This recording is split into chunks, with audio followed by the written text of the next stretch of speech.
Hello everyone, आप सभी लोगों का स्वागत है टीचिंग परीक्षा के आज के इस वीडियो में, जिसके अंदर में फ्रेंड्स बीपीएससी टीआरई 4.0 के लिए जो हमारी विशेष श्रृंखला चल रही है उसको एक कदम और आगे बढ़ाते हुए आज भी हम लोग बहुत सारे इंपॉर्टेंट क्वेश्चंस को डिस्कस करेंगे। जिस तरह से पिछले लेक्चर्स के अंदर में आप लोगों ने कमेंट्स के अंदर में आंसर्स किए हैं, वैसे ही फ्रेंड्स आप लोग आंसर्स करते रहिए ताकि आप लोगों को इसी तरह से बेहतरीन रिवीजन के साथ में पढ़ने का मौका मिले। तो सभी को गुड आफ्टरनून। गुड़िया सिंह जी आपका भी स्वागत है, श्रुति मिश्रा जी सभी का स्वागत है यहाँ पर, मैं सभी को गुड आफ्टरनून। चलिए तो हम लोग फ्रेंड्स ज्यादा समय ना लेते हुए जल्दी से स्टार्ट करते हैं पहले क्वेश्चन की तरफ में। पहला क्वेश्चन आप लोगों के सामने मैं लेकर आऊँ उससे पहले मैं आप सभी लोगों का शुक्रिया करना चाहूंगा जिन्होंने भी सेशन को लाइक कर दिया है, बहुत बहुत शुक्रिया। ये सेशन पूरा का पूरा उन सभी लोगों को समर्पित जिन्होंने फ्रेंड्स इस सेशन को लाइक कर दिया, बहुत बहुत शुक्रिया आप सभी लोगों का। चलिए फ्रेंड्स हम लोग पहला क्वेश्चन देखते हैं और यहाँ पर मैं आप लोगों के लिए मैं अगर पहला क्वेश्चन ही दिखा दूं तो आप लोग यहाँ पर मैं देख सकते हो कि भाई ये क्वेश्चन 67वीं बीपीएससी में, 53 से 55वीं बीपीएससी के अंदर में और 44वीं बीपीएससी के प्रीलिम्स के अंदर में पूछा जा चुका है। ठीक है, तो मतलब बीपीएससी के हिट लिस्ट के अंदर में क्वेश्चन गांधी इरविन समझौता। गांधी जी को तो आप पहचानते ही हो, इरविन कौन है? तो ये जो लॉर्ड इरविन है एक समय भारत का वायसराय था। ठीक है, तो भारत का वायसराय हुआ है ये एक। ठीक है, तो लॉर्ड इरविन, तो प्रसिद्ध गांधी इरविन समझौता किस वर्ष हुआ था? तो गांधी जी जो है अपनी मांग पर अड़े हुए थे और लॉर्ड इरविन जो है ये तो जन्मजात जो है जिद्दी था, अंग्रेज था ना ये। ठीक है, तो गांधी जी और इरविन के बीच में एक समझौता हुआ। कब हुआ था ये समझौता? गांधी जी ने दांडी मार्च निकाला था। गांधी जी ने जो है पहले गोलमेज सम्मेलन में जाने से मना कर दिया। कांग्रेस पहले गोलमेज सम्मेलन में 1930 में जो पहला गोलमेज सम्मेलन हुआ था, राउंड टेबल कॉन्फ्रेंस, उसमें गई नहीं। ठीक है, कांग्रेस। उसके बाद में गांधी जी और इरविन के बीच में 1931 में, ठीक है, टू बी प्रिसाइज 5 मार्च को, 5 मार्च, ठीक है, 1931 के अंदर में आप लोगों का इनका बीच में समझौता होता है गांधी जी और इरविन के बीच में। ठीक है, गांधी जी जो है वो लॉर्ड इरविन के निवास स्थान पर जाते हैं। ठीक है, और गांधी जी देखिए उन्होंने एक साल पहले ही नमक यात्रा या दांडी यात्रा कब निकाली थी गांधी जी ने? नमक यात्रा जिसको बोलते हो आप लोग, नमक यात्रा या दांडी यात्रा कब निकाली थी गांधी जी ने? इसके जस्ट एक साल पहले 1930 के अंदर में 12 मार्च को नमक कानून तोड़ा था। तो गांधी जी जो है ना एक मतलब मैं आपसे कहता हूँ ना कि गांधी जी ने जो है आप लोगों को भूख हड़ताल सिखाया है, गांधी जी ने जिद करना सिखाया, गांधी जी ने मतलब लड़कियों को, हमारे यहाँ पर में महिलाओं को गांधी जी ने चिढ़ाना भी सिखाया कि किस तरीके से चिढ़ाते हैं करके। गांधी जी क्या किए, लॉर्ड इरविन के घर गए। लॉर्ड इरविन ने, सच्ची बात बता रहा हूं मैं आपको, ठीक है, लॉर्ड इरविन के जब वहां गए तो लॉर्ड इरविन ने उनसे पूछा शिष्टाचार वश की क्या लेंगे आप? तो उन्होंने बोला कि एक गर्म पानी में नींबू निचोड़ के। लॉर्ड इरविन ने भी सोचा होगा ये नींबू नींबू पी रहे, नींबू मतलब हो सकता है नींबू पीने का मन होगा इनका सिर्फ। ठीक है, नींबू लाके दिया गया उनको। तो अपनी अपनी जो है ना धोती में से उन्होंने एक पुड़िया निकाली, उसमें नमक था, नमक घोला और पी गए। अब सोचो बेचारा इरविन सोच रहा होगा यार ये मतलब नहीं, चिढ़ाने का एक मौका नहीं छोड़ता ये इंसान। ठीक है, अपना नमक भी खुद लेकर आया चिढ़ाने के लिए कि देख नमक कर मैंने तोड़ा था करके। ठीक है, तो Gandhi ji is like that. ठीक है, ओके। तो 1931 के अंदर में ये याद रखना है आप लोगों ने फ्रेंड्स, इंपॉर्टेंट है, एग्जाम के अंदर में आप लोगों से ये पूछा जा सकता है। 5 मार्च 1931 को एग्जाम का क्वेश्चन है, एग्जाम का क्वेश्चन है, वापस से कभी भी पूछा जा सकता है आप सभी लोगों से। ठीक है, चलिए नेक्स्ट क्वेश्चन की तरफ में हम लोग आगे बढ़ते हैं फ्रेंड्स। यहाँ पर में ये क्वेश्चन आप लोगों को समझ में आ गया। ठीक है, गांधी इरविन समझौता 1931 के अंदर में हुआ था। पहली बात तो ये आप लोगों के लिए एक इंपॉर्टेंट पॉइंट बन जाता है। अब एक चीज आप लोगों ने अगर इसमें नोटिस की होगी तो नेक्स्ट क्वेश्चन के अंदर में आप लोगों को बेहतर तरीके से समझ में आ जाएगा। देखिए, निम्नलिखित में से किस भारतीय नेता ने लंदन में प्रथम गोलमेज सम्मेलन में भाग नहीं लिया था? देखिए, पहला गोलमेज सम्मेलन, point to be noted my Lord. ठीक है, फर्स्ट गोलमेज सम्मेलन की बात यहाँ पर में हो रही है कि किसने भाग नहीं लिया था।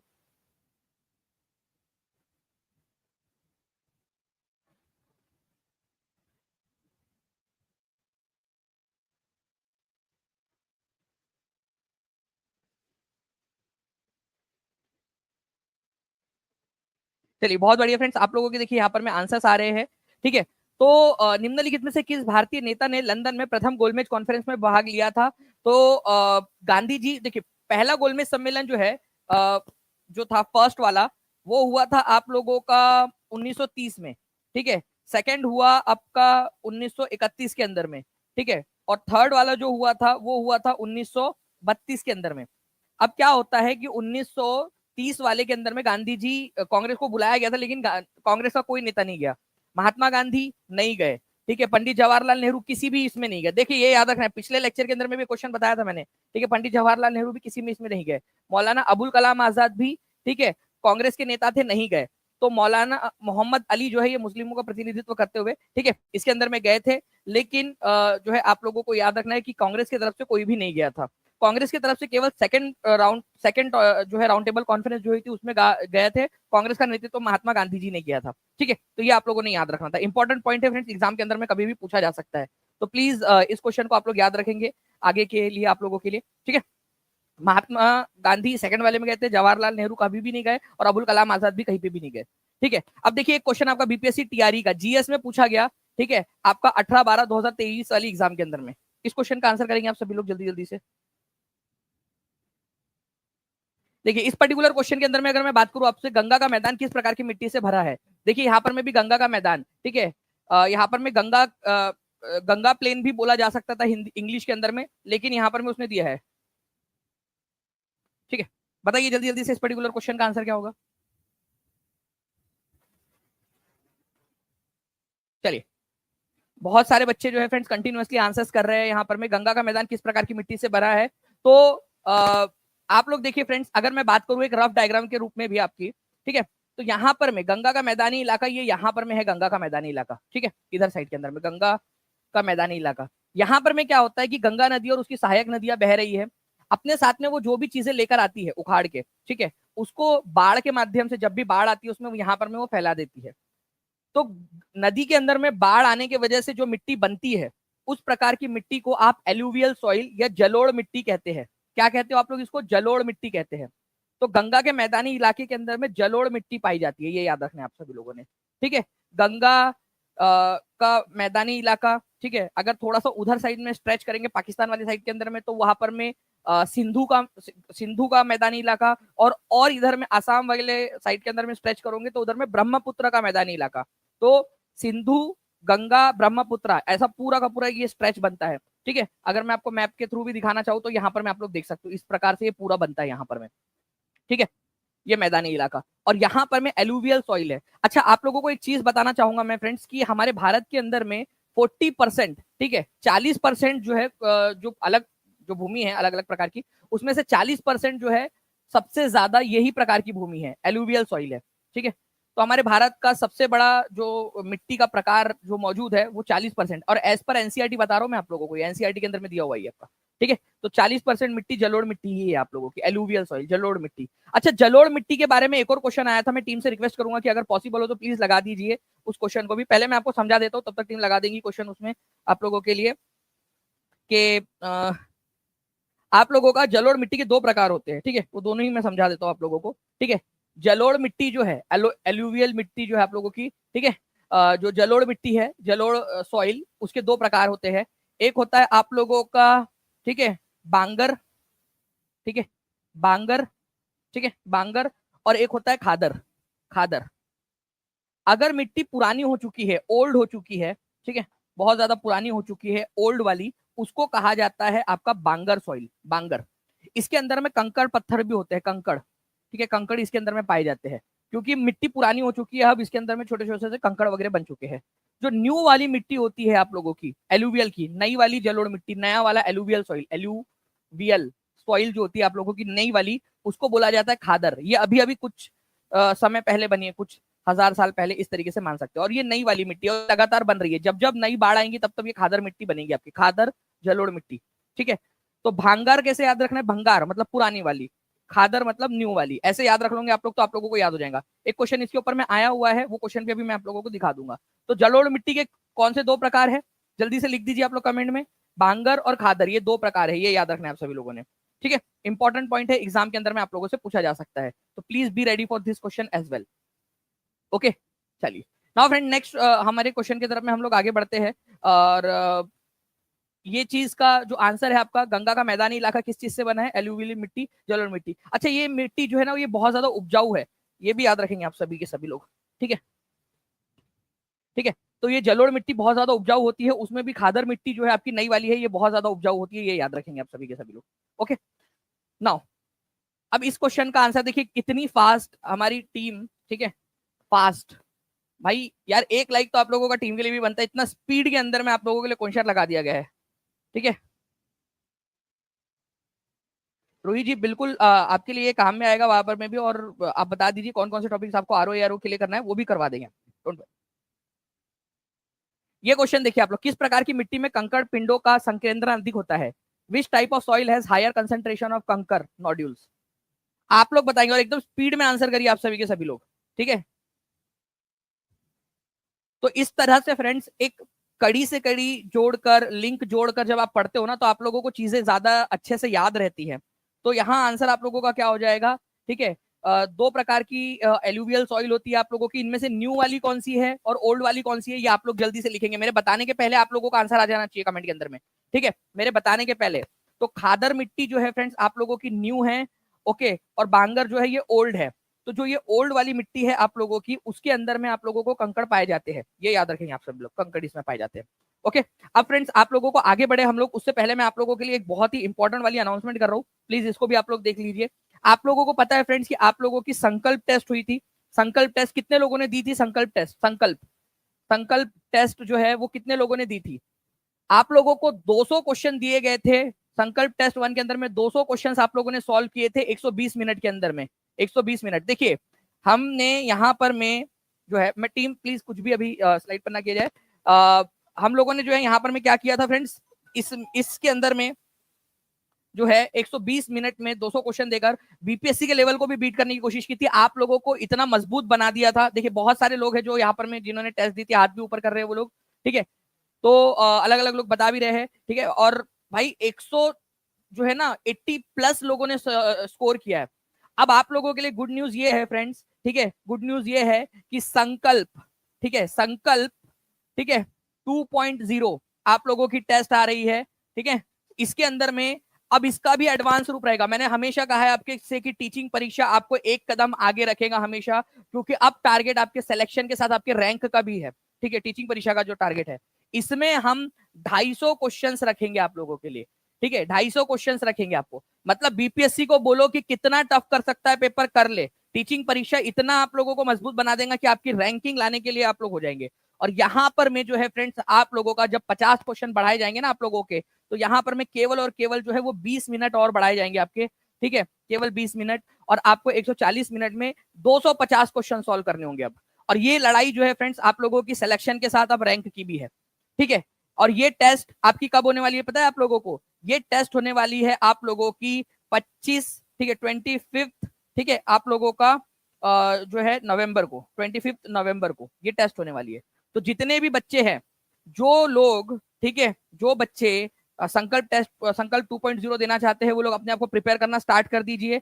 इसमें भी आपको इनाम रहेगा। पहले वाले में भी भाई कई सारे बच्चे हैं जिन्होंने प्राइजेस जीते थे, ठीक है। रैंकिंग भी पता होंगी उन लोगों को। टॉप 500 बच्चों को हम लोगों ने टेस्ट सीरीज जो है वो फ्री गिफ्ट की थी, जिसमें 2.5 लाख क्वेश्चन है, ओके। तो इस बार भी हम लोग जो है फ्रेंड्स उससे और बेहतर इनाम रखेंगे। मैं आपको बता दूं संकल्प टेस्ट 2.0 के अंदर में जितने भी पेड स्टूडेंट्स हैं उन लोगों के लिए फ्री है। जितने बाकी स्टूडेंट्स हैं, ठीक है, वो फ्रेंड्स इसको आप लोग, ठीक है, 99 रुपीज के अंदर में आप लोग इसको अवेल कर सकते हो, ओके, 99 रुपीज के अंदर में। और अभी जो स्टार्टिंग के जो पहले 1000 बच्चे रहेंगे, ठीक है, उन लोगों के लिए 49 रुपीज के अंदर में ये टेस्ट आपको मिल जाएंगी, ठीक है, 49 रुपीज के।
ओके, तो आई होप फ्रेंड्स अब आप लोगों को यहाँ पर मैं प्रॉपर आ रही होंगी स्ट्रीमिंग। तो मैं आप लोगों से बता रहा था कि जितने भी बच्चे पेड वाले जितने भी बच्चे रहेंगे, ठीक है, जो लोग ज्वाइन हो चुके होंगे उन लोगों के लिए फ्री है। बाकी बच्चे जो है जिन लोग इसको अटेम्प्ट करना चाहते हो 49 रुपीज के अंदर में इसको दे सकते हैं। चलिए नाउ फ्रेंड्स अब हम लोग यहाँ पर में आगे बढ़ते हैं।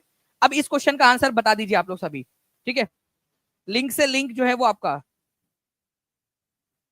सॉल्यूशन ऑलरेडी प्रोवाइड हो चुका है, राखी जी पिछले वाले का हो चुका है। और बताइए, जलोढ़ मिट्टी को उसकी आयु के आधार पर वर्गीकृत किया जाता है। नई जलोढ़ मिट्टी को क्या नाम दिया गया है? बीपीएससी का क्वेश्चन है, ओरिजिनल क्वेश्चन आप लोगों का एग्जाम में पूछा गया। जल्दी से आंसर करेंगे इस पर्टिकुलर क्वेश्चन का आप सभी लोग।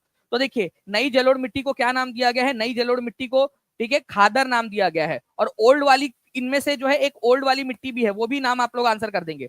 ओल्ड और न्यू ऐसे लिखो, ठीक है। ओल्ड और न्यू, ओल्ड कौन सी है, न्यू कौन सी है, एनसीईआरटी का क्वेश्चन है। और कितना परसेंट जलोढ़ मिट्टी भारत की कितना परसेंट, एनसीईआरटी में जो दिया है उसके अनुसार आपको आंसर करना है। अभी थोड़ी देर पहले मैंने बताया था, जो बच्चा पूरा लेक्चर देखेगा वो आंसर कर पाएगा, ठीक है। कितना परसेंट भारत की, कितना परसेंट जो है वो मिट्टी कवर करती है एज पर एनसीईआरटी, ये आंसर करेंगे आप लोग, ठीक है। तो 40% जो है फ्रेंड्स मिट्टी कवर करती है, ये याद रखना था आप लोगों ने, ठीक है। चलिए नाउ फ्रेंड्स अब देखिए यहाँ पर मैं एक और क्वेश्चन आप लोगों का टीआरई 2.0 का क्वेश्चन है। ये 11th-12th के जीएस में पूछा गया। पीआरटी 6 to 8 9 10 11 12 कहीं पे भी अब ये क्वेश्चन पूछा जा सकता है। फलों एवं सब्जियों की खेती क्या कहलाती है? Cultivation of fruits and vegetable is called floriculture, agriculture, horticulture, more than one of the above, none of the above. क्या कहा जाता है, ठीक है, आपके फलों और सब्जियों की खेती को? फूलों की खेती फ्लोरिकल्चर बोलते हैं, फलों और सब्जी। देखो यहाँ पर में केवल फल होता तो अलग बात होती, लेकिन यहाँ फलों और सब्जियों की खेती एक साथ बोला गया है। तो जितने भी बच्चे ए आंसर लगा रहे हैं उन सब लोगों का गलत है, ठीक है। वो ट्रिक में फंस गए एग्जामिनर के, ठीक है। फूलों और सब्जियों की बोला है उसने, ठीक है। तो जब फूलों और सब्जियों की एक साथ बोला गया है तो उस पूरी टर्म को हॉर्टिकल्चर बोला जाता है। हॉर्टिकल्चर का ही एक पार्ट है ये फ्लोरिकल्चर। बाकी हॉर्टिकल्चर बोलते हैं फूलों और सब्जियों की खेती को, ठीक है। और ये आपको पढ़ाया हुआ है, ऐसा भी नहीं कि ये नहीं पढ़ाया आपका, ठीक है। देखिए हॉर्टिकल्चर आपको ये क्लास में पढ़ाया था। हॉर्टिकल्चर का मतलब होता है growing vegetables, flowers and fruits for commercial use, ठीक है।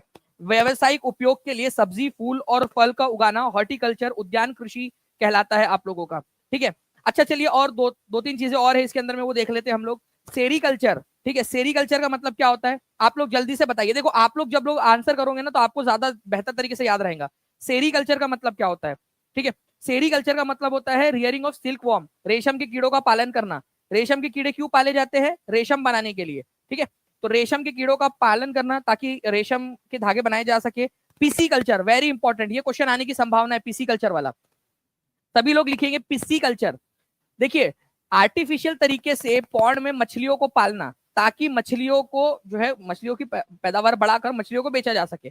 तो पिसी कल्चर आर्टिफिशियल तरीके से, कृत्रिम तरीके से जो है वो मछलियों का पालन करना टैंक के अंदर में, इसको पिसी कल्चर कहता है, ठीक है, कहा जाता है। तो नेक्स्ट है आपका विटीकल्चर। विटीकल्चर का मतलब होता है अंगूर की खेती, विटीकल्चर, ठीक है, अंगूर की खेती, ग्रेप्स की खेती विटीकल्चर कहलाती है। ये सारी चीजें याद रख लीजिए, एनसीईआरटी बेस्ड है, इसी वजह से ये आप लोगों को मैं स्पेशल अटेंशन देकर ये वाला करवा रहा हूँ कि भाई ये कर लीजिए आप लोग, ठीक है। नाउ फ्रेंड नेक्स्ट पॉइंट की तरफ में हम लोग आगे बढ़ते हैं हमारे, ठीक है। अगर मैं आप लोगों को आगे लेकर चलूँ, ठीक है, टीआरई का क्वेश्चन आप लोगों का टीआरई 3 का 21/7/2024 को पूछा गया क्वेश्चन टीआरई 3 में। टीआरई 3 का क्वेश्चन है ये। In India green revolution is known to credit to whom, ठीक है। भारत में हरित क्रांति का श्रेय किसको दिया जाता है? हरित क्रांति का श्रेय किसको दिया जाता है?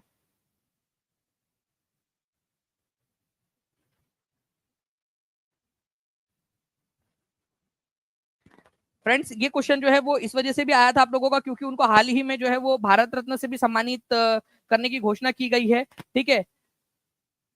मिस्टर स्वामीनाथन, ठीक है, एग्रीकल्चर साइंटिस्ट थे और भारत के अंदर में हरित क्रांति के जनक माने जाते हैं, ठीक है। MS स्वामीनाथन, ये याद रखना है आप लोगों ने, बहुत ही इंपॉर्टेंट वाला क्वेश्चन है। और हाल ही में इनको भारत रत्न से भी सम्मानित करने की घोषणा की गई, जब 5 लोगों को एक साथ घोषणा की गई थी, उसके अंदर में इनका भी नाम था, MS स्वामीनाथन जी का, ठीक है। तो आंसर इसका ऑप्शन नंबर बी हो जाएगा। तो प्लीज इस पर्टिकुलर पॉइंट को याद रखिएगा, इंपॉर्टेंट है, एग्जाम के अंदर में पूछा जा सकता है आप लोगों से, ठीक है। नाउ फ्रेंड्स अगर मैं आप लोगों से एक क्वेश्चन पूछूं, ठीक है, पूरे पूरे वैश्विक स्तर पर हरित क्रांति का जनक किसको माना जाता है? बताएंगे आप सभी लोग। वैश्विक स्तर पर हरित क्रांति का जनक किसको माना जाता है? जल्दी जल्दी से आंसर करते रहना है आप लोगों ने, ठीक है, क्योंकि ये क्वेश्चन जो है ये हो गया आप लोगों का भारत के अंदर में, ठीक है। नॉर्मन बोरलॉग किसी ने लिखा है यहाँ पर में, आई थिंक अंजलि ने लिखा है, ठीक है। अर्णव ने भी लिख दिया है, बहुत सारे लोग लिख रहे हैं यहाँ पर में, ठीक है। नॉर्मन बोरलॉग, बहुत बढ़िया लिखते जा रहे लोग, बहुत अच्छी बात है, गुड, ठीक है। नॉर्मन बोरलॉग, गुड, बहुत बढ़िया, ठीक है। और भारत के अंदर में MS स्वामीनाथन को। नाउ फ्रेंड नेक्स्ट क्वेश्चन है आप लोगों का, देखिए बीपीएससी टीआरई 2023 मेल शिफ्ट के अंदर में, जब वो पहला हुआ था ना टीआरई 1, उसके अंदर में मेल शिफ्ट में आया था ये, which of the following is grown during the Zaid season, ठीक है। निम्नलिखित में से किसकी खेती जायद के मौसम में की जाती है। अब ये जायद का सीजन कौन सा होता है, देखिए एक तो होता है आपका खरीफ का मौसम, खरीफ का, ठीक है, खरीफ, खरीफ का मौसम, एक होता है रबी का मौसम। देखिए खरीफ का मौसम होता है जब बारिश होती है, ठीक है, जो बारिश वाला मौसम है आपका वर्षा ऋतु, ठीक है, वर्षा ऋतु के अंदर में। और रबी का मौसम होता है ठंड के अंदर में, ओके। लेकिन जब गर्मी का मौसम हो रहा होता है आप लोगों का, गर्मी के मौसम में, तो गर्मी के मौसम में जो फसल उगाई जाती है उसको जैद की फसल बोलते हैं, ठीक है, समर सीजन के अंदर में। तो खरबूजा, खीरा, तरबूज, उपयुक्त में से एक से अधिक, उपयुक्त में से कोई नहीं, क्या होगा इसका आंसर। सेशन को लाइक एंड शेयर भी करते रहेंगे फ्रेंड्स। ऐसा कोई है जिन्होंने अब तक चैनल को सब्सक्राइब नहीं किया है, चैनल को सब्सक्राइब भी कर लीजिए आप लोग, ठीक है। तो खरबूजा, खीरा, तरबूज, ये सब क्या है आप लोगों के, ये जायद की फसल है फ्रेंड्स, ठीक है, ये याद रखना आप लोगों ने। और ये आप देख सकते हो कंटेम्प्रेरी इंडिया नाम की जो एनसीईआरटी की पुस्तक है आपकी 10वीं क्लास की, उसके अंदर में एग्रीकल्चर में दिया हुआ है, ठीक है। और जैद की फसल जब पढ़ाया गया था आपको, उसमें भी बताया गया था, ठीक है।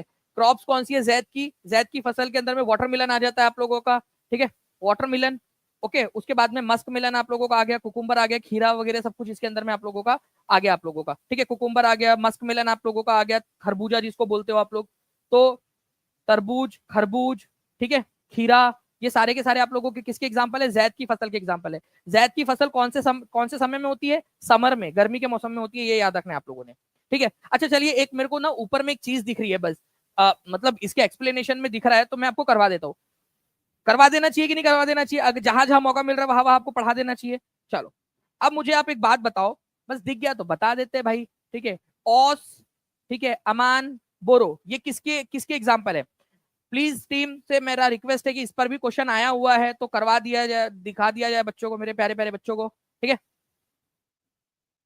टीचिंग परीक्षा इसी चीज के लिए फेमस है कि आप लोगों के लिए जितना एफर्ट हो सके, जितनी सारी चीजें हो सके, उनको पढ़ा दिया जाए आपको, ठीक है। 800 के करीब लाइक्स हो चुके हैं, जल्दी जल्दी से सेशन को लाइक जरूर करते रहेंगे फ्रेंड्स, अगर आप चाहते हो कि इसी तरीके से आपको पढ़ा दो, ठीक है। देखिए औस, अमान और बोरो, ये किसके फसल है, आपके राइस के, राइस जिसको पैडी भी बोला जाता है, राइस को ही पैडी भी बोलते हैं, ठीक है। इसको चावल, ठीक है, चावल या धान भी बोला जाता है, ये याद रखना है आप लोगों ने, चावल या धान भी बोला जाता है। अच्छा आप चावल की बात निकली तो मुझे एक बात बताओ कि चावल जो है बिहार के कौन सा राज्य है जहां पर में सबसे ज्यादा चावल उगाया जाता है, चलिए ये भी बता दीजिए आप सभी लोग, ठीक है। चावल सबसे ज्यादा कहां पर में उगाया जाता है, ठीक है, चलिए। तो औस, अमान और बोरो, ये आप लोगों के चावल के प्रकार है, ये याद रखना है आप लोगों ने, ठीक है, चलिए। अच्छा एक और क्वेश्चन बीपीएससी टीआरई 2 में भी पूछा गया, निम्नलिखित में से कौन सी जायद की फसल है, बीपीएससी टीआरई 2.0 का। और मैं आपको बता दूं फ्रेंड्स कि आप लोगों के लिए, ठीक है, रैंक बूस्टर सीरीज जो है वो फिर से एक बार आपकी स्टार्ट होने वाली है, ठीक है। पेड क्लास के जितने भी बच्चे उन सभी के लिए, तो आप सभी लोग उसके अंदर में भी तैयार रहिएगा, क्योंकि हर एक क्वेश्चन पूरा का पूरा बन चुका है आप लोगों का, ठीक है। सारे टीआरई 1, 2, 3 जीएस के क्वेश्चन, सब्जेक्ट स्पेसिफिक क्वेश्चन सारा बन चुका है आपका, ठीक है। और बस आप लोगों के लिए इंतजार है, ठीक है, आप लोग आए और पढ़े उसके अंदर में, जी। रोहतास जो है वो सबसे ज्यादा चावल उगाने वाला, ठीक है, लिख रहे हैं बच्चे, बहुत बढ़िया। देखिए अगर मैं बात करूं यहाँ पर मैं इस पर्टिकुलर क्वेश्चन की, तो वाटरमेलन जो है फ्रेंड्स इसमें से आपका आंसर हो जाएगा, जो जैद की फसल है, अभी हम लोगों ने देखा था, ठीक है। बाकी जो है ये आपका मूंग और उड़द, उड़द किसकी फसल है भाई, एक एक चीज के ऊपर में फोकस किया गया। टीचिंग परीक्षा आप देख सकते हो, टीचिंग परीक्षा का लोगो है, हर चीज आपको प्रोवाइड की गई है टीचिंग परीक्षा के अंदर में।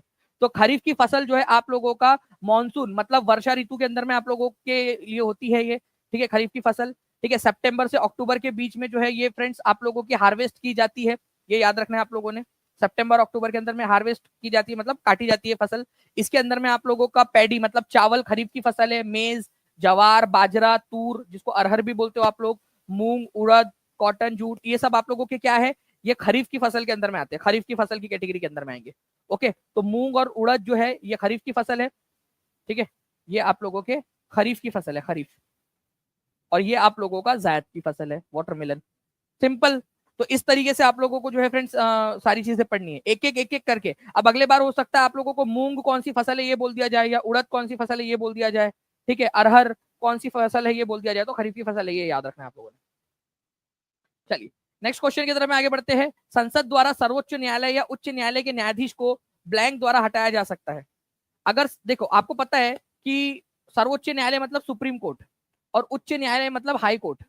सुप्रीम कोर्ट और हाई कोर्ट के जजेस की नियुक्ति कौन करते हैं? राष्ट्रपति करते हैं, ठीक है, राष्ट्रपति के द्वारा उनकी नियुक्ति की जाती है और राष्ट्रपति ही उनको हटा भी सकते हैं, लेकिन उनको संसद का अनुमोदन चाहिए होता है। संसद जो है वो पहले एक प्रस्ताव पारित करेंगी, उसके बाद राष्ट्रपति उनको हटाएंगे। तो राष्ट्रपति ही उनकी नियुक्ति करते हैं, राष्ट्रपति ही हटाते हैं, लेकिन हटाने के लिए जो एक जो प्रस्ताव पारित करना होता है, ठीक है, उसके लिए क्या लगती है आप लोगों को? साधारण बहुमत, मतलब जितने लोग आए हैं उनमें से जितने आधे से ज्यादा लोगों ने कर दिया तो वोट हो जाएगा, सिंपल। और 2/3 मेजोरिटी या स्पेशल मेजोरिटी। 2/3 मेजोरिटी क्या चीज की जरूरत होती है इसके अंदर में? जी, तो देखिए फ्रेंड्स, इनको हटाने के लिए आप लोगों को जो है ना जो है वो एक स्पेशल मेजोरिटी की जरूरत होती है, ये याद रखेंगे आप सभी लोग friends. Okay, special majority. Special majority का मतलब आप लोगों का यहाँ पर में ये हो जाएगा कि भाई जितने भी उसकी टोटल संख्या है, ठीक है, टोटल संख्या उसका 2/3 होना चाहिए, ठीक है। मतलब लोकसभा का भी जितने लोग उसके अंदर में टोटल उसकी संख्या होती है, ऐसा नहीं कि कितने लोग प्रेजेंट है, ठीक है, जितनी टोटल स्ट्रेंथ है उसकी कुल सदस्यता जो होती है, ठीक है, उस सदन की, ठीक है, उसका 2/3 चाहिए हो आप लोगों को, 2/3 बहुमत, ठीक है। अगर आपका राज्यसभा से आप पारित करवा रहे हो तो राज्यसभा में मैक्सिमम स्ट्रेंथ 250 हो सकती है, लेकिन अभी जो अप्रूव्ड है वो 245 है, तो 245 का 2/3 चाहिए, ठीक है। अभी लोकसभा के अंदर में जो है आपको पता है फ्रेंड्स की 543 है, तो 543 का 2/3, 2/3 बहुमत चाहिए होता अगर इनको हटाना है तो। कुल सदस्य संख्या का 2/3 बहुमत, उसको स्पेशल मेजोरिटी, उस वाली स्पेशल मेजोरिटी से इसको पास करना होता है, ठीक है। तो स्पेशल मेजोरिटी आज तक क्या किसी भी, ठीक है, thank you very much शहजाब शहजमीन Khatoon ji, best content teaching परीक्षा, थैंक यू वेरी मच। और मैं इस बात को जो है फ्रेंड्स हम्बली एक्सेप्ट भी करता हूँ, पूरी मेहनत से पूरी ईमानदारी से आप लोगों को पढ़ा रहे। नाउ फ्रेंड्स आप लोग देखिए यहाँ पर में, क्या आज तक किसी भी जज को हटाया गया है इस तरीके से? बताइए जल्दी से।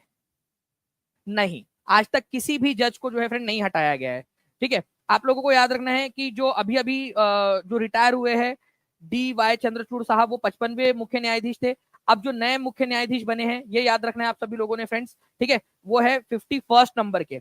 कौन है वो बने, आप बता दीजिए। 51वें नंबर के, 51st नंबर के बने हैं, उनका नाम आप लोग बता देंगे मुझे जल्दी से। ओके, कितनेवें नंबर के बने हैं ये भी क्वेश्चन इंपॉर्टेंट है, उनका नाम भी इंपॉर्टेंट है, ठीक है। जस्टिस संजीव खन्ना, बहुत बढ़िया, आप लोग आंसर कर रहे हो, जस्टिस संजीव, ठीक है, संजीव खन्ना, ठीक है, ये याद रखेंगे आप सभी लोग। ओके, नाउ फ्रेंड, निम्नलिखित में से कौन भारत के संविधान के संरक्षण के कार्य के रूप संरक्षण के रूप में कार्य करता है, संरक्षक के रूप में? संविधान का गार्जियन कौन है? संविधान को बचाने का काम किसका है? वैसे तो हम सबका है, लेकिन फिर भी यहां पर में बताइए जल्दी से। किशोर न्याय बोर्ड, जिला न्यायालय, सुप्रीम कोर्ट, उच्च न्यायालय, उपरोक्त में से एक से अधिक, किसका है फ्रेंड्स? ठीक है, तो सुप्रीम कोर्ट का, ये याद रखना है आप लोगों ने, सुप्रीम कोर्ट जो है वो गार्जियन है। एज पर आर्टिकल नंबर 32, अगर मान लीजिए कि आपके कोई भी फंडामेंटल राइट का हनन होता है तो आप सुप्रीम कोर्ट जा सकते हो डायरेक्टली। तो आपके फंडामेंटल राइट का गार्जियन भी है सुप्रीम कोर्ट, और पूरे के पूरे संविधान का गार्जियन भी सुप्रीम कोर्ट है।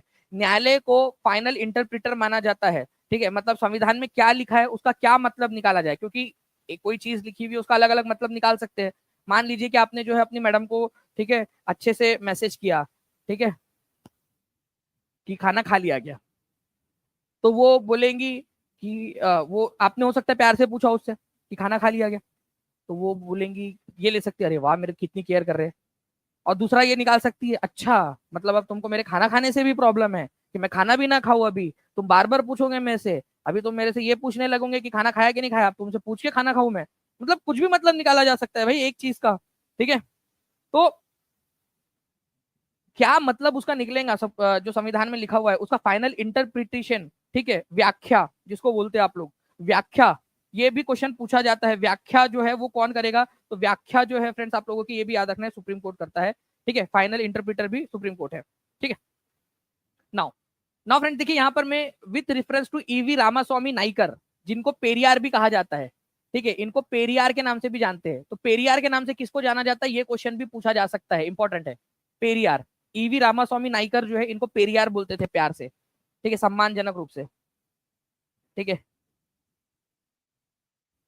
हर तरफ है किसका चर्चा, टीचिंग परीक्षा, टीचिंग परीक्षा, क्या बात है, रफीक चौधरी जी ने भी एक वो बना दिया है एक, ठीक है, बताइए जल्दी जल्दी से।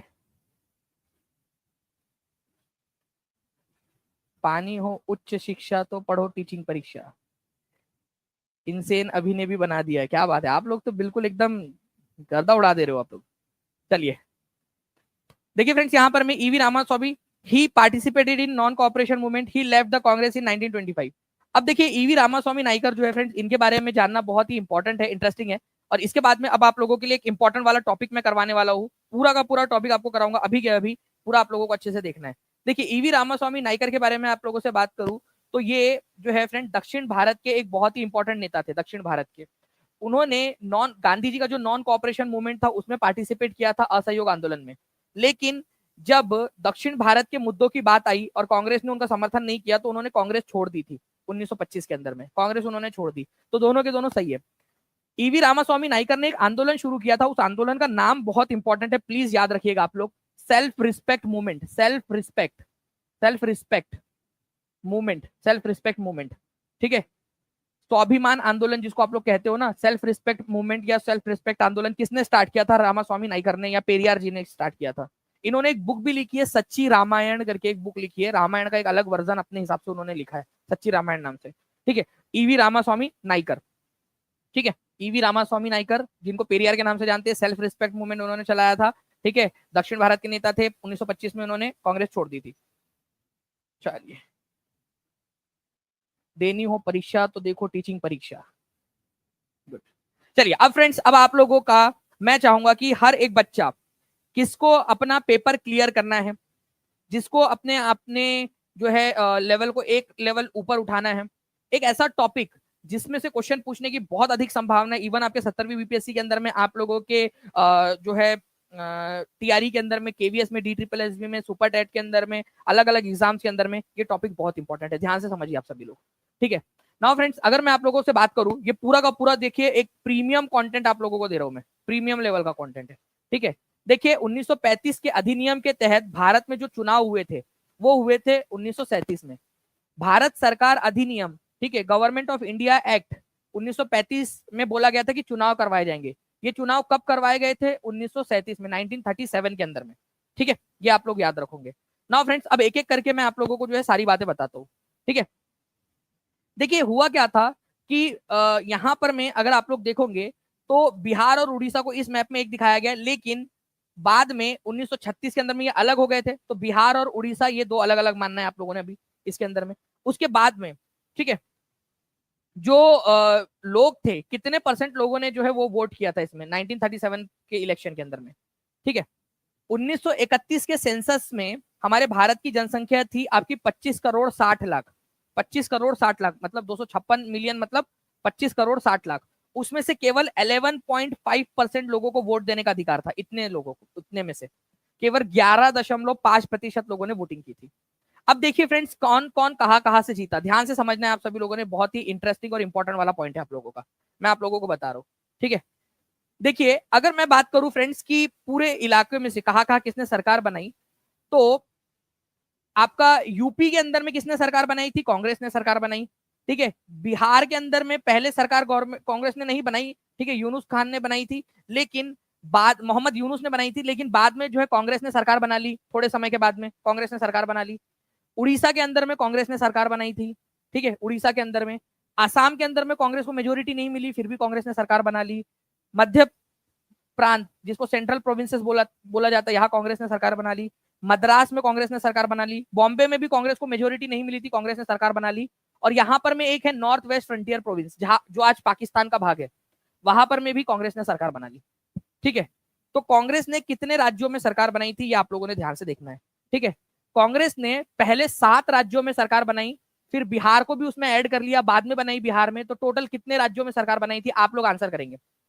कांग्रेस ने कितने राज्यों में सरकार बनाई थी? मैं आपको पूरा का पूरा यहाँ पर मैं जो है वो लिखकर भी समझाता हूँ, डोंट वरी, आपको पूरा अच्छे से, ठीक है। और उसके ऊपर मैं बेस्ड क्वेश्चन भी कराऊंगा आप लोगों को, ठीक है। तो कांग्रेस ने टोटल 8 राज्यों के अंदर में सरकार बनाई थी, बिहार को मिलाकर, ठीक है। बिहार के अंदर में भी सरकार बना ली थी 8 राज्यों के अंदर में, आउट ऑफ 11, ठीक है। 11 में से 8 राज्यों के अंदर में सरकार बना ली। अब ये जो 3 राज्य थे वहां पर में किसकी सरकार बनी? देखिए, बंगाल में कांग्रेस की सरकार नहीं बनी थी। बंगाल के अंदर में सरकार बनी थी कृषक प्रजा पार्टी की। किसकी बनी थी? कृषक प्रजा पार्टी, कृषक कृषक प्रजा पार्टी, ठीक है। कृषक प्रजा पार्टी की सरकार बनी थी, ठीक है, बंगाल के अंदर में। ये याद रखना है आप सभी लोगों ने। उसके बाद में जो है फ्रेंड्स, अगर मैं बात करूं आप लोगों से, ठीक है, पंजाब के अंदर में यूनियनिस्ट पार्टी की सरकार बनी थी। पंजाब में यूनियनिस्ट पार्टी, ठीक है, एक अलग पार्टी थी, ठीक है, यूनियनिस्ट पार्टी, उसकी सरकार बनी थी। और सिंध में यूनाइटेड पार्टी की सरकार बनी थी। बाकी देखिए, मुस्लिम लीग की कहीं पे सरकार बनी क्या? जो मुस्लिम लीग, ऑल इंडिया मुस्लिम लीग थी, नहीं, कहीं पे भी नहीं बनी थी, ठीक है। तो पंजाब में ये भी यूनियनिस्ट पार्टी भी मुस्लिम मेजोरिटी पार्टी थी, ठीक है, लेकिन पंजाब में इसकी सरकार बनी। यूनाइटेड पार्टी जो है फ्रेंड्स सिंध के अंदर में इसकी सरकार बनी थी। और बाकी कृषक प्रजा पार्टी की सरकार बंगाल में। ये 3 को छोड़ दिया जाए तो बाकी सारे जगह पे कांग्रेस ने सरकार बनाई थी। ओके, तो कांग्रेस ने कहां कहां सरकार बनाई, चलो मेरे साथ में आप लोग बताते जाओ एक एक करके, ठीक है। अच्छा, कांग्रेस को कहीं कहीं पे जो है वो पूर्ण बहुमत मिला था, कहीं पे पूर्ण बहुमत नहीं मिला था, ठीक है। ये भी एक इंपॉर्टेंट पॉइंट आप लोगों का बनता है कि बहुमत जो है वो पूर्ण कंप्लीट मेजोरिटी कहां मिली थी और कहां पर में कंप्लीट मेजोरिटी नहीं मिली थी, ठीक है। पूर्ण बहुमत मिला था। ओके, ध्यान से समझ लीजिए आप लोग। पहला आप लोगों को याद रखना है, मद्रास में, साउथ में कांग्रेस को कंप्लीट मेजोरिटी मिली। मैं वो पहले वो वाले राज्य लिख रहा हूं जहां जहां पर में कंप्लीट मेजोरिटी मिल गई थी। यूपी में यूनाइटेड प्रोविंस बोला जाता था पहले, अब उत्तर प्रदेश बोलते हैं आप लोग। फिर है CP, central province, Madhya Pradesh जिसको आप लोग बोलते हैं, सीपी सेंट्रल प्रोविंस। चौथा है आप लोगों का उड़ीसा, ठीक है, उड़ीसा, ठीक है। और फिर 5वें नंबर पे आता है बिहार। अब मैं बिहार को अलग कलर से क्यों लिख रहा हूं? क्योंकि बिहार में मेजोरिटी मिलने के बावजूद भी सरकार इन्होंने नहीं बनाई पहले, कांग्रेस ने। इट जस्ट लाइक कि आपका सिलेक्शन हो गया, इमेजिन करो, देखो कितना इंटरेस्टिंग सी चीज है। आपका सिलेक्शन हो गया एग्जाम के अंदर में, ठीक है, और आपने बोला नहीं भाई मैं नहीं ज्वाइन कर रहा है यार सर, अब थोड़ा बाद में देखते, बीपीएससी साहब, ठीक है, नीतीश कुमार साहब, देखो अभी अभी मेरे पास टाइम नहीं है, अभी मैं जो है वो दानी सर की क्लास वगैरह देख रहा हूँ अच्छे से, बाद में देखता हूँ, बाद में कभी तो भी ज्वाइन करूंगा करके। फिर आपका मन बदला 1-2 महीने के बाद में, फिर आपने बोला नीतीश सर हो गया, मेरा मन बदल गया, मैं अब ज्वाइन करना चाहता हूँ, ठीक है। तो इस तरीके का ये हुआ कि आपको बहुमत मिला है बिहार में, फिर भी सरकार नहीं बनाई। और मोहम्मद यूनुस, जब कांग्रेस बनाई नहीं सरकार, बनाई नहीं रही सरकार, तो फिर सप्लीमेंट्री रिजल्ट निकालना पड़ा उनको। अब बीपीएससी वाले सप्लीमेंट्री निकाल नहीं रहे, लेकिन बिहार मतलब उस समय की सरकार ने सप्लीमेंट्री निकाला था। सप्लीमेंट्री मतलब जो सेकंड लार्जेस्ट पार्टी थी मोहम्मद यूनुस की, उनको बोला कि सरकार बनाओ करके, ठीक है। तो इस वजह से मोहम्मद यूनुस की सरकार बनी थी, क्योंकि कांग्रेस ने मना कर दिया था। तो ये 5 तो हो गए। अब मैं आपको उन राज्यों के बारे में बताता हूं जहां पर में कांग्रेस को मेजोरिटी नहीं मिली थी, फिर भी कांग्रेस ने सरकार बना ली। मतलब उस टाइम की बीजेपी थी हमारी कांग्रेस, ठीक है, मतलब हमारी मतलब जो भी एक ही तो थी बड़ी पार्टी उसमें, कांग्रेस, ठीक है। तो जहां बहुमत नहीं मिला फिर भी मतलब जोड़ जाड़ करके सरकार बना ली, ठीक है। पहला आ जाता है इसमें बॉम्बे, बॉम्बे प्रांत जिसको आज आप महाराष्ट्र बोलते हो। उस समय में बॉम्बे में महाराष्ट्र और गुजरात एक ही था उस समय का, ठीक है, यहाँ पर मैं सरकार बना ली। दूसरा जो है फ्रेंड्स, अगर 7वें नंबर की बात करूं तो आसाम के अंदर में जो है इन्होंने सरकार बना ली, आसाम के अंदर में। और एक था north west frontier province, north west frontier province, ठीक है, उत्तर पश्चिमी सीमांत प्रांत बोलते हैं, आज पाकिस्तान का हिस्सा ये NWFT, ठीक है, ये प्रांत था, आज पाकिस्तान में चला गया ये। तो ये ऐसे 8 राज्यों के अंदर में कांग्रेस ने सरकार बनाई थी। क्या बंगाल में सरकार बनाई थी कांग्रेस ने? बंगाल में हाँ या ना, जल्दी जल्दी से, हाँ या ना? नहीं। क्या पंजाब में सरकार बनाई थी कांग्रेस ने? हाँ या ना? नहीं। क्या सिंध में सरकार बनाई थी कांग्रेस ने? नहीं, ठीक है, इन 3 राज्यों में नहीं बनाई थी। बस सिंपल इतनी सी तो बात है, ठीक है, आप लोगों को जो याद रखनी थी। ओके, अब मैं एक एक करके आप लोगों को क्वेश्चंस की तरफ में लेकर चलता हूँ, ठीक है, और इन क्वेश्चंस के आप लोग आंसर्स करते जाओगे फट फट फट फट, ठीक है, इतने इंटेलिजेंट बच्चे हैं मेरे। अच्छा, एक चीज और बताना चाहूंगा मैं आप लोगों को उससे पहले, ठीक है, जस्ट अ सेकेंड। देखिए, कांग्रेस की जो सरकारें थी ये बनी आप लोगों की 1937 के अंदर में, लेकिन इन्होंने क्या किया, इन्होंने इस्तीफा दे दिया 1939 के अंदर में, नवंबर 1939 के अंदर में इस्तीफा दे दिया। क्यों इस्तीफा दे दिया भाई? 28 महीने बाद उन्होंने इस्तीफा दे दिया। क्यों? क्योंकि उस समय के जो वायसराय थे लॉर्ड लिनलिथगो, उन्होंने हमसे बिना पूछे घोषणा कर दी कि भारत वर्ल्ड वॉर 2 में भाग लेगा। बेगानी शादी में अब्दुल्ला दीवाना बना दिया था हम लोगों को। बोले कि भारत भी वर्ल्ड वॉर 2 लड़ेगा। अरे भाई क्यों लड़ेगा? हिटलर ने हमारा कुछ बिगाड़ा नहीं, रशिया ने हमारा कुछ अच्छा किया नहीं, ठीक है, इधर में कुछ है नहीं, जबरदस्ती हमको लड़ाई में झोंक दिया उसने कि भारत भी लड़ाई लड़ेगा करके, वर्ल्ड वॉर 2 लड़ेगा। तो गुस्से में आकर हमारी जो कांग्रेस की जो सरकारें थी 8 उस समय की, उन्होंने इस्तीफा दे दिया। ये याद रखना है आप लोगों ने। ओके, तो सेकेंड वर्ल्ड वॉर में बिना पूछे हमसे जो घोषणा कर दी थी, ठीक है, लॉर्ड लिनलिथगो ने, उस समय के वायसराय ने, इसी वजह से 28 महीने शासन करने के बाद में कांग्रेस की मिनिस्ट्रीज ने इस्तीफा दे दिया। ओके, चलिए एक क्वेश्चन आपका, अब एकदम फास्ट आंसर करेंगे आप लोग। 1937 के चुनाव में कितने प्रांतों में पूर्ण बहुमत प्राप्त किया था? कितने प्रांत थे जिसमें पूर्ण बहुमत मिला था? जल्दी जल्दी से। अभी आपको बताया मैंने कि 5 प्रांत ऐसे थे जहां पर में पूर्ण बहुमत मिला था। वो 5 प्रांतों के नाम भी मैंने आपको बताया। जो बच्चा पूरा देख रहा है लेक्चर उसको याद हो गया होगा, 5 प्रांतों में। ठीक है, चलिए उसके बाद में और कौन कौन से पॉइंट्स है जो आप लोगों को यहाँ पर में समझ में आते जा रहे हैं? ठीक है,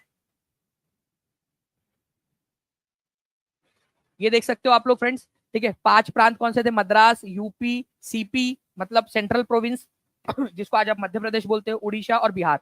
यहाँ पर में पूर्ण बहुमत मिला था और यहाँ पर में गठजोड़ की सरकार। तो टोटल 8 राज्यों में जो है सरकार बनाई थी कांग्रेस ने। ओके,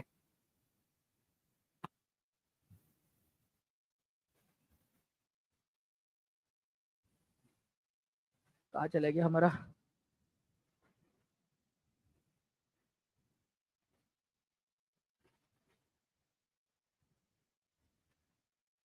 चलिए, इस क्वेश्चन का आंसर आप लोगों ने कर दिया फ्रेंड्स। 5 राज्यों में पूर्ण बहुमत मिला था और 3 में गठजोड़ की सरकार। अब देखिए ये क्वेश्चन आप लोगों का, 1937 में प्रांतों में मंत्रिमंडल के निर्माण के उपरांत कांग्रेस का शासन कितने महीने तक चला था? कितने महीने तक चला था? 1100 बच्चों ने सेशन को लाइक कर दिया फ्रेंड। जल्दी जल्दी से सेशन को लाइक भी करते रहेंगे जितने भी बच्चे यहाँ पर मैं देख रहे हैं, ताकि इसी तरीके से और भी आप लोगों को पॉइंट्स मैं करवाता रहूं। ठीक है, हर रोज। और जितने भी बच्चे टीचिंग परीक्षा के साथ में जुड़ना चाहते हैं, नीचे में आप लोगों का नंबर चल रहा है फ्रेंड्स, उस पर कॉल या व्हाट्सएप कर दोगे आप लोग। ठीक है, और आप जुड़ सकते हो। जितना जल्दी जुड़ोगे उतना लंबा समय मिलेगा पढ़ाई करने के लिए आप लोगों को, और उतना ज्यादा आपके सिलेक्शन के और आपके रैंक लाने के चांसेस बढ़ जाएंगे। मैं बता दूं अभी भी कि 25 नवंबर को जो आपकी आप लोगों की जो संकल्प टेस्ट 2 होंगी, वो पेड जितने भी बच्चे रहेंगे उस दिन तक उन सबके लिए फ्री रहेंगी। तो आप सभी लोग जुड़कर अपनी पढ़ाई स्टार्ट कर सकते हो। ऐसा मानिए कि 25 नवंबर को ही आपका बीपीएससी का पेपर है, इस तरीके से पढ़ाई करिए। ठीक है, 28 महीने जो है फ्रेंड्स ये सरकारें चली थी, ये याद रखना है। वह प्रांत जहां पर में 1937 के आम चुनाव के बाद भारतीय राष्ट्रीय कांग्रेस ने अपनी सरकार नहीं बनाई थी। ठीक है, कहां पर में सरकार नहीं बनाई थी? सरकार बनाया ही नहीं, बताइए।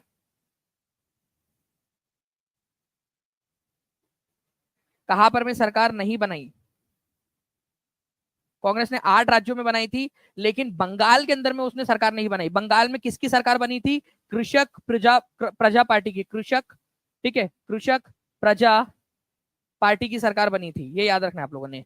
ठीक है, कृषक प्रजा पार्टी की सरकार बनी थी वहां पर में। बाकी मद्रास में, उड़ीसा में, ठीक है, बना लिया था। बिहार में थोड़ा बाद में बनाया, लेकिन बना लिया था बाद में जाकर। ठीक है, नाउ फ्रेंड्स अब एक और क्वेश्चन इसके अंदर में, यूपीपीसीएस का क्वेश्चन 1992 का। 1937 में संपन्न विधानसभा चुनाव में इंडियन नेशनल कांग्रेस, भारतीय राष्ट्रीय कांग्रेस को निम्न में से किस प्रांत में पूर्ण बहुमत नहीं मिला था? देखो मैंने आपको बताया 5 राज्यों में मिला था इसको पूर्ण बहुमत। कौन सा राज्य जहां पर में पूर्ण बहुमत नहीं मिला था? एक बार ना मैं आप लोगों को वहां पर मैं लेकर चलता हूँ उस क्वेश्चन के ऊपर में, ठीक है, ताकि आप लोग मतलब उस स्लाइड के ऊपर में, ताकि आप फिर से देख सके। मद्रास में पूर्ण बहुमत मिला था, यूपी में मिला था, सेंट्रल प्रोविंस के अंदर में मिला था, ठीक है, मध्य प्रांत में, उड़ीसा में मिला था, बिहार में मिला था। बॉम्बे, असम और नॉर्थ वेस्ट फ्रंटियर प्रोविंस के अंदर में गठजोड़ की सरकार बनाई। पंजाब में तो सरकार ही नहीं बना पाए थे, बहुमत तो दूर की बात, बंगाल में भी नहीं मिला था, सिंध में भी नहीं मिला था। ठीक है, तो इस प्रकार से जो है फ्रेंड्स आप लोगों का ये जो पॉइंट है वो आप लोगों ने याद रखना है। ठीक है, एग्जाम पॉइंट ऑफ व्यू से आप लोगों के। ठीक है, तो कौन से वाले प्रांत के अंदर में बहुमत नहीं मिला था? अगर ये क्वेश्चन आ जाए आप लोगों से तो आप लोग याद रखोगे पंजाब में नहीं मिला था। पंजाब के अंदर में जो है फ्रेंड्स आप लोगों का कांग्रेस की सरकार नहीं बनी थी, यूनियनिस्ट पार्टी थी। ठीक है, वो भी मुस्लिम बहुल पार्टी थी, यूनियनिस्ट पार्टी, उसकी सरकार बनी थी पंजाब के अंदर में। ठीक है, तो पंजाब, सिंध और बंगाल के अंदर में कांग्रेस सरकार नहीं बना पाई थी, बाकी जगह पे बना लिया था।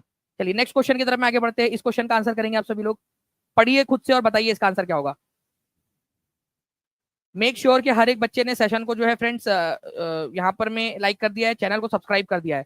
मैं आपको बता दूं कि न्यू एनसीईआरटी बेस्ड जो लेक्चर में ले रहा हूँ, कितने लोग उसको देख रहे हैं, क्योंकि यही चीज आपको आगे बढ़ाने वाली है। कितने लोग हैं जो देख रहे हैं उसको।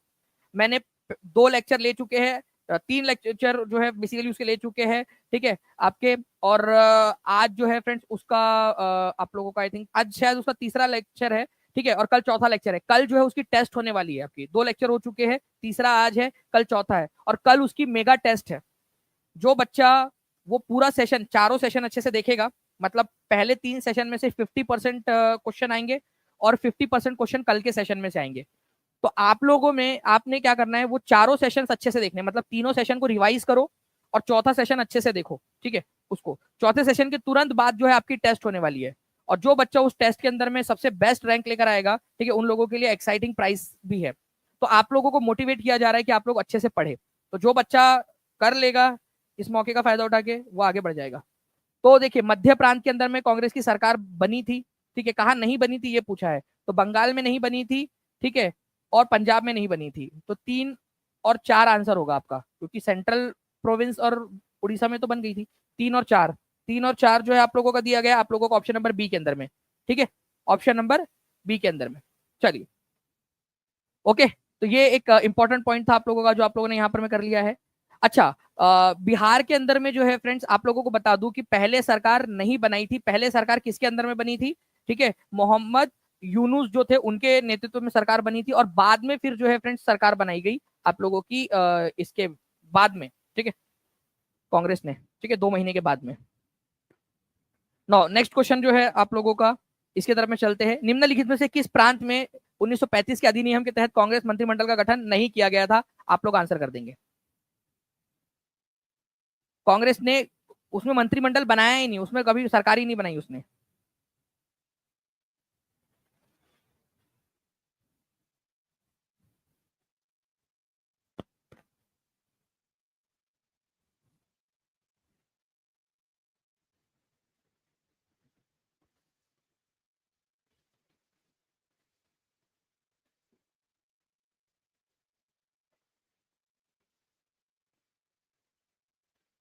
चलिए, बहुत बढ़िया फ्रेंड्स। इसका आंसर आप लोग जो है कमेंट के अंदर में करोगे जल्दी जल्दी से, ठीक है। मैं आप लोगों को फिर से एक बार बता दूं कि संकल्प टेस्ट जो है आप लोगों की फ्रेंड्स 1 हुई थी, ठीक है, जिसमें 200 क्वेश्चन 120 मिनट दिए गए थे आपको। हाई लेवल प्रैक्टिस आपकी करवाई गई थी, ठीक है।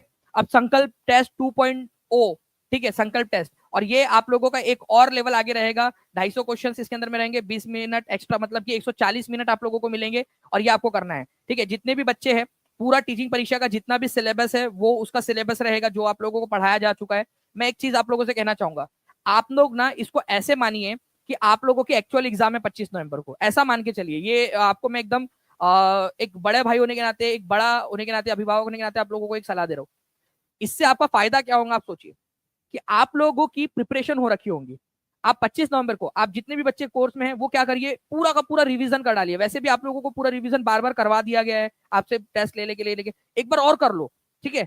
अब अपने को ना टॉप 100 के जगह पे आप लोग जो है सोचिए टॉप 50 के अंदर में आना है, टॉप 100 के अंदर, टॉप 10 के अंदर में आना है, टॉप पर बनना है। इस तरीके से भी सोचिए, जो 2 महीने से पढ़ रहे बच्चे, और जो अभी भी सोच रहे कि सर पढ़ना स्टार्ट कर दे, अभी आप लोग कोर्स में ज्वाइन होकर 15 दिन बच्चे आपके पास में, पूरा का पूरा पढ़ डालिए, दिन रात एक कर दीजिए। ऐसा समझिए कि 25 तारीख को आपकी एग्जाम है।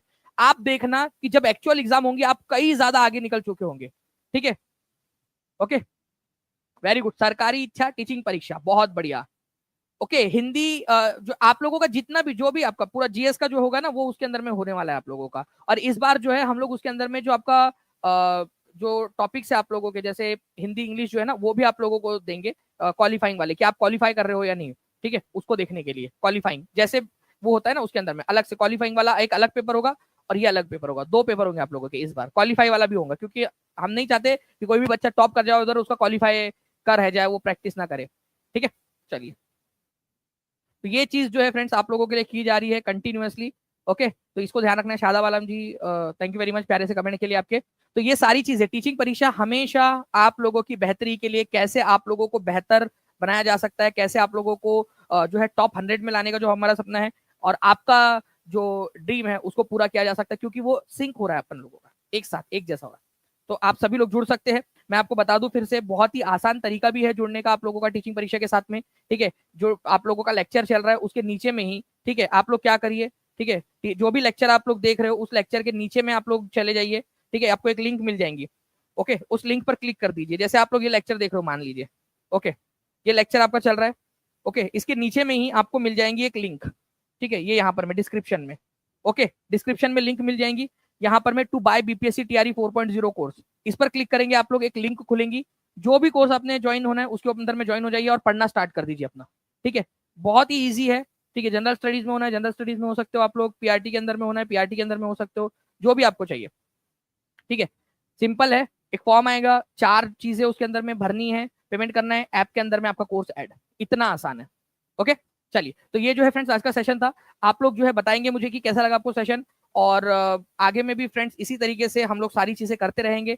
और 15 दिन का टारगेट युद्ध स्तर पे ले लीजिए। ठीक है, युद्ध स्तर के ऊपर में। ठीक है, thank you Aarti ji, thank you very much Shams ji, बहुत बहुत शुक्रिया आप लोगों के सभी के प्यारे प्यारे कमेंट के लिए फ्रेंड्स। ठीक है, ओके, तो एक ही जान एक ही उपाय, टीचिंग परीक्षा टीचिंग, क्या बात है Shiv Kumar, thank you very much. ठीक है, तो आप लोगों को संकल्प टेस्ट को अपने रियल एग्जाम की तरह लेना है और पढ़ाई शुरू कर दीजिए। ठीक है, मैं आपको चैलेंज कर रहा हूँ कि इसके अंदर में क्वालिफाई हो जाइए आप लोग, इसके अंदर में मेरिट बना लीजिए। ठीक है, आपका बीपीएससी आराम से क्लियर हो जाएगा। ओके, और इसका सिलेबस क्या रहेगा संकल्प 2.0 का, पूरा जितना भी टीचिंग परीक्षा का सिलेबस है, टीचिंग परीक्षा ने आपका 24 तारीख तक जितना भी पढ़ाया होगा टीचिंग परीक्षा ने, वो 25 तारीख को रहेगा। तो कोर्स में जितना भी आपका टीचिंग परीक्षा के पेड कोर्स में, वो पूरा सिलेबस आप लोगों का इसके अंदर में रहने वाला है। ठीक है, चलो, thank you very much friends, take care and bye. है 6 to 8 का भी कोर्स है आपका, 9-10 का भी कोर्स है, सारे के सारे कोर्सेज इसके अंदर में अवेलेबल है। ठीक है, आप यहाँ पर मैं देख सकते हो, लिंक पर क्लिक करोगे आप तो आपको मिल जाएगा। नीचे में देखिए पीआरटी है, जनरल स्टडीज है, ठीक है, 6 to 8 है। ठीक है, आप लोगों का 9-10 का भी कोर्स आपको मिल जाएगा, नीचे में जाओगे आप लोग तो सारे के सारे कोर्सेज इसके अंदर में अवेलेबल है। ठीक है, चलो, thank you friends, bye, God bless you, thank you. Teacher नहीं एल्डर ब्रदर है, चलो, thank you very much Kiran Pandey ji, बहुत बहुत शुक्रिया आप सभी लोगों का फ्रेंड्स, बहुत बहुत शुक्रिया, थैंक यू।